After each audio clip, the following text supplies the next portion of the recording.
I'd like to call the January 3rd organizational meeting of the Ogden Town Board to order. Please stand for the Pledge of Allegiance. I pledge allegiance to the flag of the United States of America and to the republic for which it stands, one nation, under God, indivisible, with liberty and justice for all. I'd ask that you just remain standing for a moment of silent reflection and prayer for our military servicemen and women serving around the world, as well as for our first responders.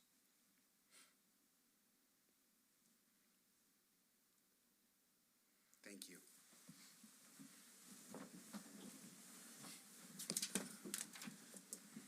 Well, good afternoon, everyone. If you got a copy of the very long organizational meeting, you'll notice a couple things as a point of order. First is that I'll be reading the 2023 State of the Town, sort of a recap of 2022, and then we'll move into regular business. There is no public forum today, and as we have traditionally done, we group these resolutions as they really are a maintenance of effort year after year, and things that need to be some housekeeping business that we do at the first of the year in order to function as a town right from the beginning. So thank you all for being here, and I will give my State of the Town address here.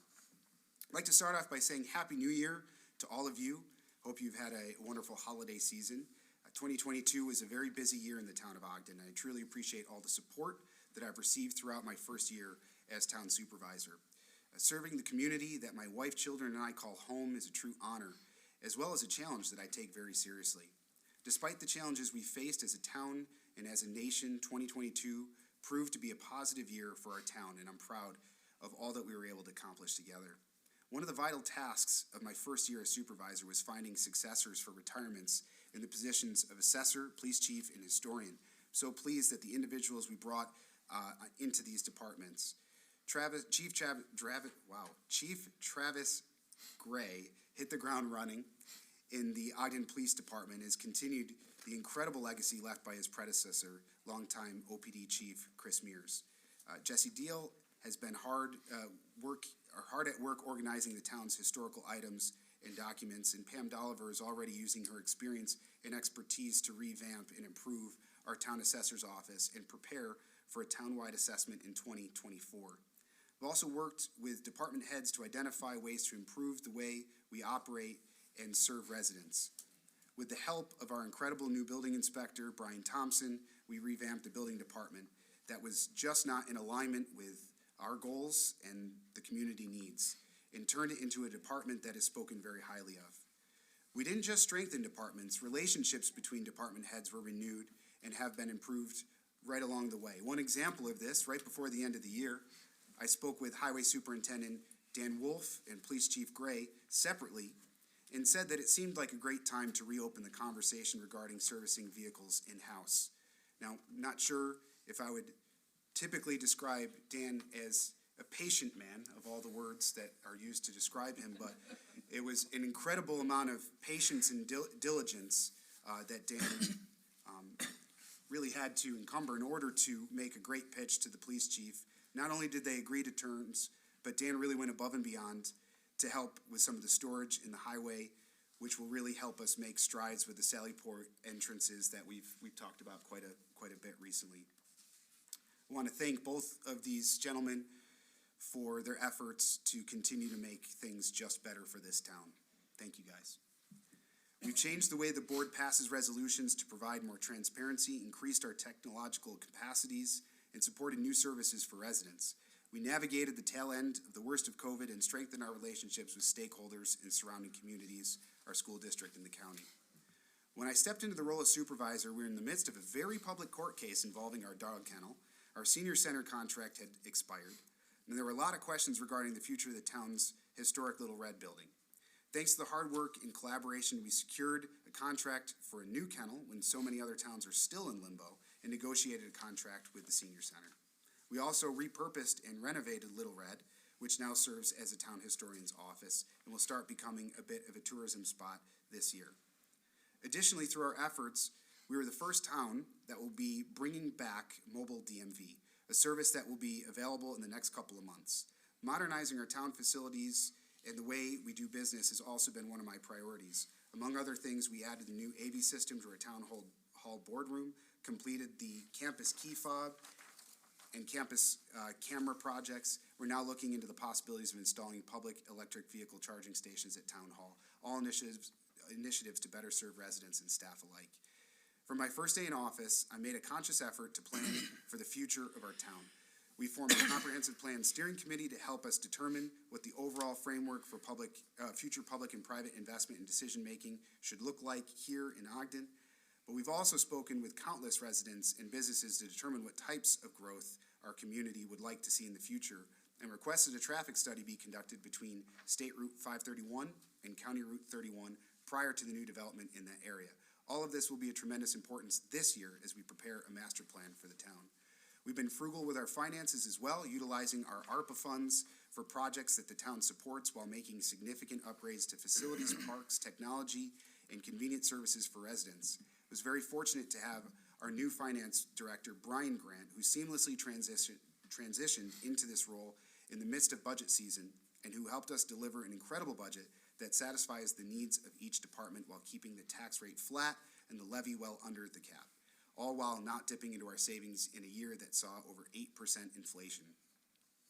Health, safety, and wellness is also a big priority. I'd like to take the opportunity to thank our wellness team for all the work they've done to keep our bodies and minds healthy with all the events and activities they organized. We've updated and submitted our hazard mitigation plan with the county, selected and hired a new safety coordinator in Todd Ritzenthaler, and are working to update our emergency management plan and team. And while this conversation started months ago, last night's Buffalo Bills football game has really inspired me to organize for every staff member to have the opportunity to be CPR, AED, and first aid certified. So what else does 2023 look like? Well, among other things, my plan is to continue bringing Ogden into the 21st century. One way is by looking through and continuing to update our town code.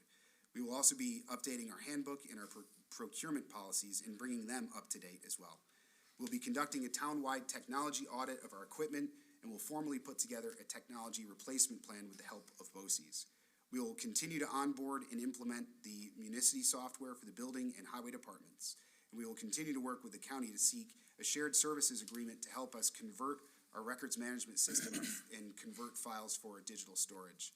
And we will work to update various key attractions in our town parks that so many of our residents enjoy. We have something very special here in the town of Ogden, and that's why serving as town supervisor isn't a task I took lightly. 2022 was a productive year at Town Hall, and that's all thanks to the hard work of our team.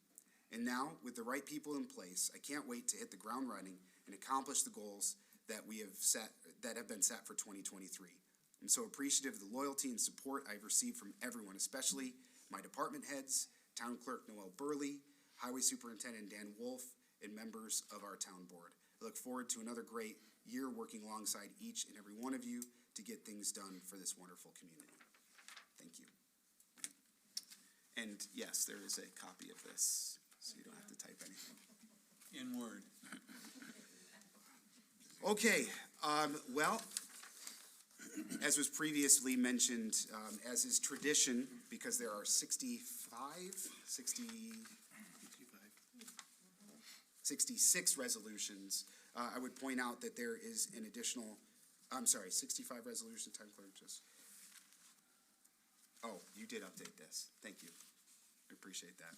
65 resolutions, we kind of chunk these up and we make this available. It's obviously available to the public, so if anybody would like to take a look at them in greater length, you are free to do that. For a matter of a motion for resolutions 1 through 16. So moved. Seconded. Moved by Councilman Baker, seconded by Councilman Gerbino. Any questions on these items? All those in favor signify by saying aye. Aye. Any opposed? Items carry. Matter of a motion for resolutions 17 through 31. So moved. Second. Moved by Councilman Gerbino, seconded by Councilman Hinman. Is there any discussions on any of these items? All those in favor signify by saying aye. Aye. Any opposed? Items carry. Matter of a motion for resolutions 48 through 65. So moved. Nope. 32 through 47. I'm sorry, 32 through 47. Thank you. So moved. I'll second that. Moved by Councilman Hinman, seconded by Councilman Toms. Any discussion on these items? All those in favor signify by saying aye. Aye. Any opposed? Items carry. Now, resolutions 48 through 65 for matter of a motion. So moved. Second. Moved by Councilman Toms, seconded by Councilman Baker. Any discussion on these items? All those in favor signify by saying aye. Aye. Any opposed? Items carry. Okay, I would ask for a resolution, or a motion to adjourn, Resolution 66. So moved. Second. Any I'll discussion? Trying to prolong it here, Dan. All those in favor signify by saying aye. Aye. Any opposed? Meeting is adjourned.